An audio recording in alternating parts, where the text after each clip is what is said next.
Yeah, great to see you guys. I'll make it very crystal clear to my team this week that while we had a great win over Virginia Tech, one game, win or lose in November or December, doesn't make a season.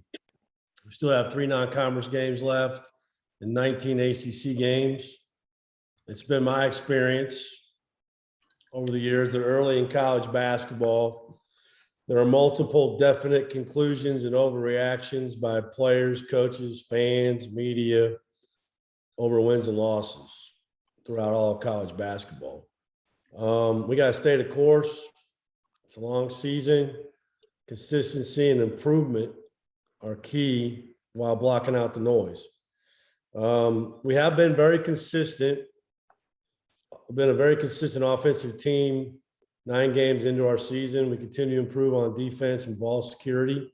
Our effective field goal percentage is 57.4, according to the expert Ken Palm, which is 11th in the country. I thought we improved on our trip. From our trip to Florida, you guys asked me that, early in the week last week, or maybe after the game against LSU. And I said, well, we'll see. And I thought we improved. We didn't finish the game versus Oregon State like we did versus Virginia Tech. We had 2 less turnovers in 2 games versus Northwestern and Virginia Tech than we had for the entire game against LSU. Virginia Tech, I thought we made some good adjustments at halftime on the defensive side of the ball. We boxed in their son's cut in the second half. They got 2 layups in the first half. When you play up the line defensively, guys, you're going to be susceptible to some backdoor cuts. Therefore, you got to have a strong gaucho to help on that cut, which we just didn't have in the first half. I'd rather have a team, though, try to beat us that way, 2x2, than trying to do it 3x3. So I don't usually freak out over something like that. We played our big lineup in the second half. I thought it made it really hard for Virginia Tech to score around the basket. We didn't foul. They only shot 4 free throws in the second half, and they shot 34% from the field, 25 from 3. We outscored Virginia Tech in the paint 48-28 for the game, and the lineup, that big lineup, was plus 10 in the second half. And I know sometimes we look like sometimes maybe some games we're reliant on the 3, but I think it comes down to what teams give you and what they try to take away, and then you have to expose it. And I thought our big lineup really played major dividends in the second half. Credit to the Virginia Tech crowd. It was sold out, and they were into the game. I've been in a lot of I've coached in the best environments in college basketball, and the before tip environment in there was as good as I've been around. They were into the game. Now, credit to my team, or our team. We quieted them. The first possession of the game was as good a possession that you're going to have on offense. Everybody touched the ball, and then Davian made a 3, and that quieted them. And when they wanted to get behind them, but I thought we did a good job of keeping them at bay. Dallas Walton, it's easy to look at a box score and praise or criticize a player, but Dallas does a lot of things, guys, for our team that does not show up in the box, even though he had 7 for 10. He's really good at running our offense, moving the ball, setting ball screens, and he makes it difficult for people to score in the post. He's pretty good, low post defender. I thought the bench played really well. I thought they were a major factor in the win. Adeem C, Carter Witt, Cam, Hildreth were critical. We outscored their bench 15-7. And I was really proud of our staff. Joe Hughley and Antanas Kavalauskas got moved up to full-time status for the time being. And Christopher Forbes taking over the Dobo responsibilities. And I thought, they did an outstanding job filling in for our staff while we had some guys out with COVID. One last thing. You guys watched part of the interruption. You guys know who Stat Boy is at the end? I need a stat boy myself. After the game on the radio in Virginia Saturday, I said that my wife wanted me to go to the Love Fest It's the Love Feast. And I apologize. I'm so sorry I said that. And I did go, and it was awesome. But I was had a friend of mine call me Sunday morning to inform me that I said Love Fest, and that's incorrect. It's Love Feast. And so with that, I will open it up to questions. Steve, I kind of got a two-parter here.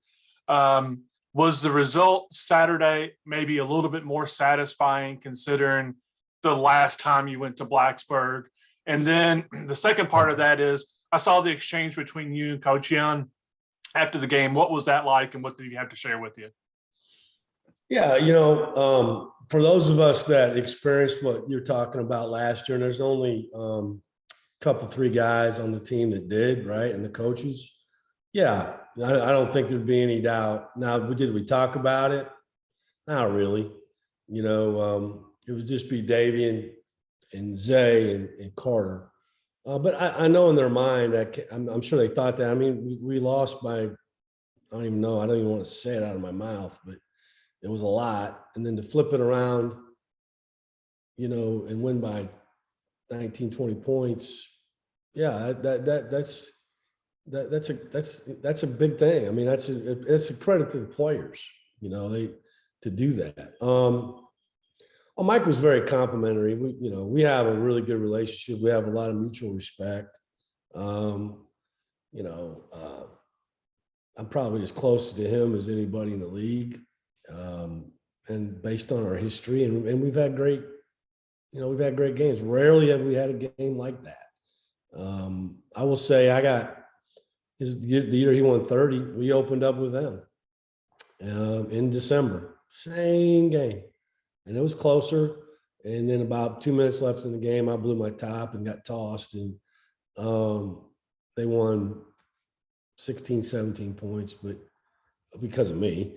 But, most of our games have never been like that. They won last year. But our game at home, guys, it was a 4-point game, And so he was very, very complimentary. And I told him, I was being honest. I said, that's as good as we can play on the road.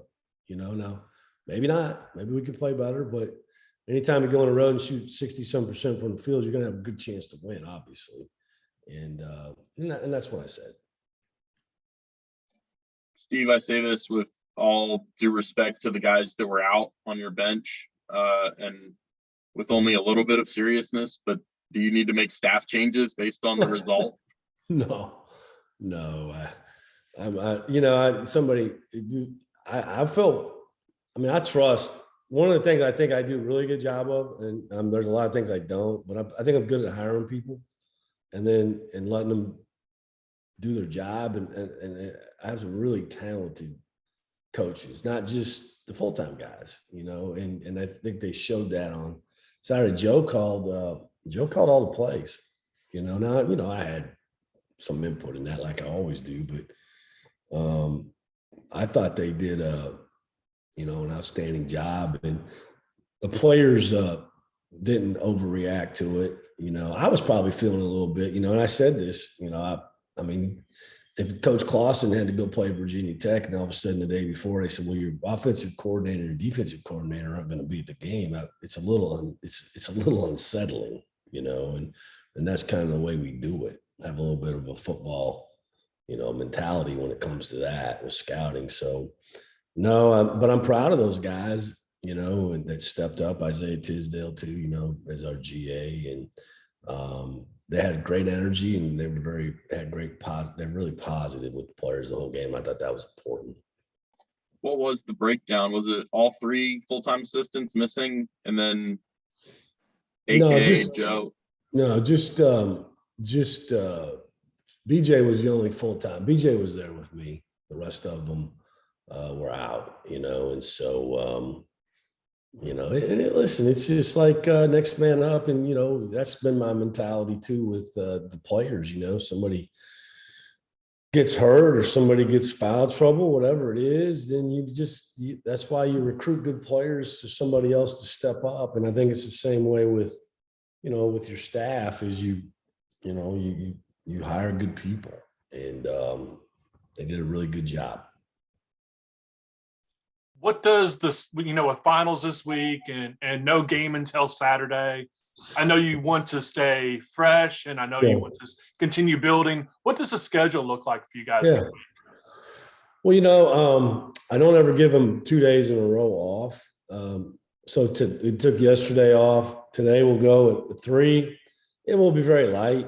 It'll be film. It'll be some shooting, maybe a little conditioning. It won't be more than an hour. And it gets them back in the gym. It maybe gives them a little break from studying. And I know this is the most important thing right now is, finishing academically. We'll take Tuesday off. I'm actually going to go out of state recruiting up in the Midwest, and then come back that night. Wednesday, we'll do the same thing. We'll shoot, do some conditioning. And then Thursday, Friday, we'll go back into normal preparation. We always put the scout in 48 hours if we have that much time before the game. So we'll go back into normal preparation Thursday, Friday, and play Saturday. And so they'll get a couple of days off needed to do that, and then we'll have a little bit of practice just to keep them fresh, plus give them a little break from what they're doing.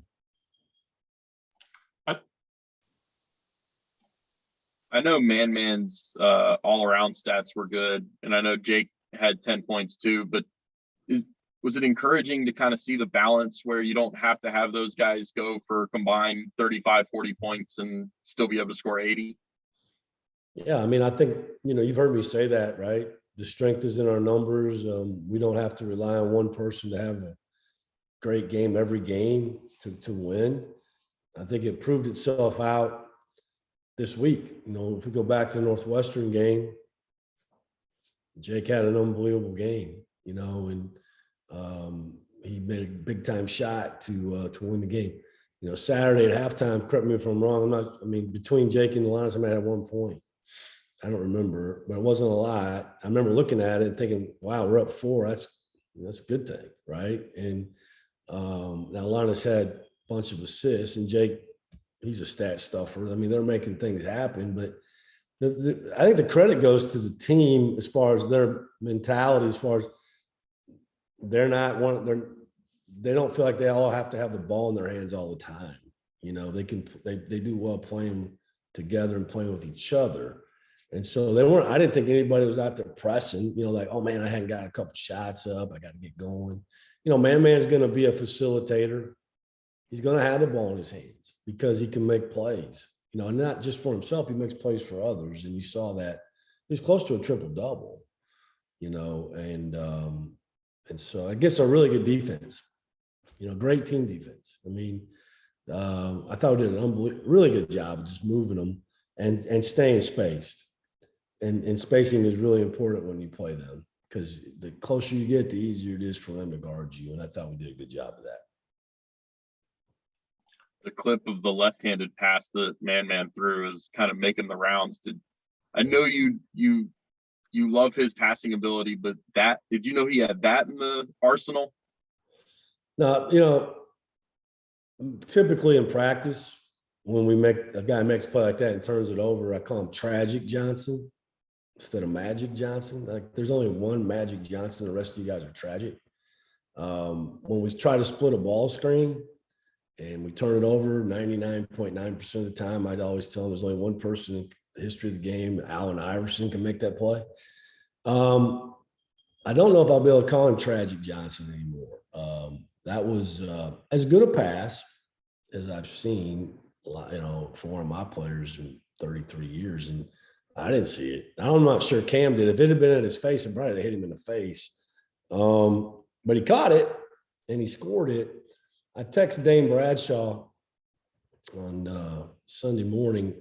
Dane played for me. That's at Tennessee, and he works, on ESPN now. And I think Dane's one of the best passers I've ever coached. And I showed it to him, and I said, that's as good a pass as I've seen. And it was, it deserved the publicity that it was getting, because it was a heck of a pass. Steve, you spoke often about wanting to get better, like each week and each game, and you want to be playing your best basketball in March. now you've kind of seen this team where it's playing at its peak right now. What's like a couple of the areas that has the most potential to grow over the next couple months?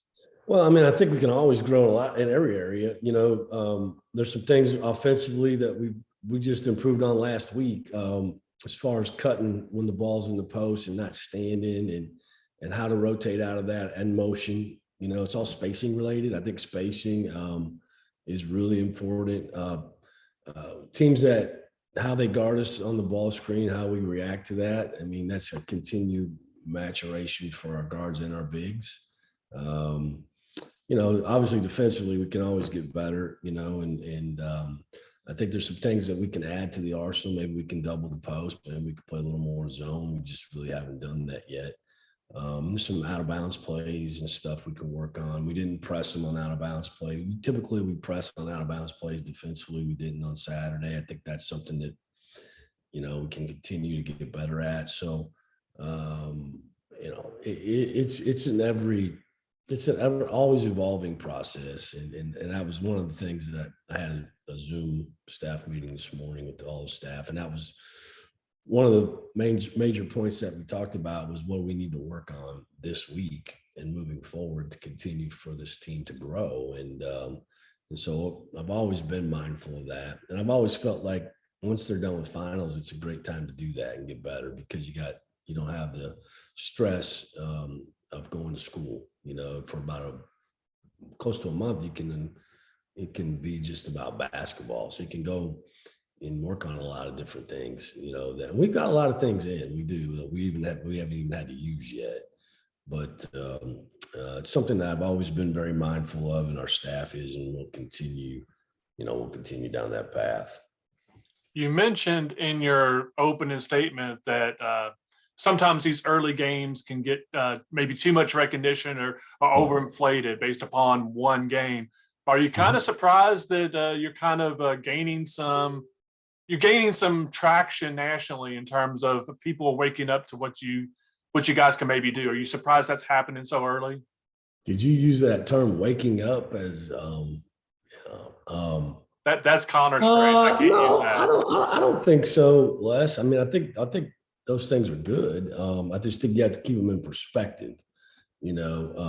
Like I had a couple of people say to me during the week that, we're going to find out a lot about your team this week or on Saturday. I'm like, well, I don't believe that. I mean, yeah, we're going to play one game and then it's still going to have 19 conference games left. Okay. And so I personally don't look at it that way. Yeah, I think it's good, and rightfully so. We had a pretty good week, and, people, we haven't had any probably national publicity in a long time. And so, for people to start to pay attention, that's a good thing. But, we got to keep going, and I've seen we got 3 non-conference games left, and I've seen teams lose these games, and so I'm not having it, and we're going to be ready to go. But I think there's nothing wrong with it. It's how you handle it. And that's why I said something about early on about blocking out the noise. I mean, I think it's, Saban talks about it all the time. He said this week the rat poison was yummy. I don't know about that, but I think there's a lot to be learned from being able to handle success, right? And that's something that I've always been very aware of, and because I've been in a lot of programs that have had success, so we got to be able to handle it in the right way. Anything else, guys? Appreciate the time, Coach. All right, thank you. Thanks, Steve. Mm-hmm.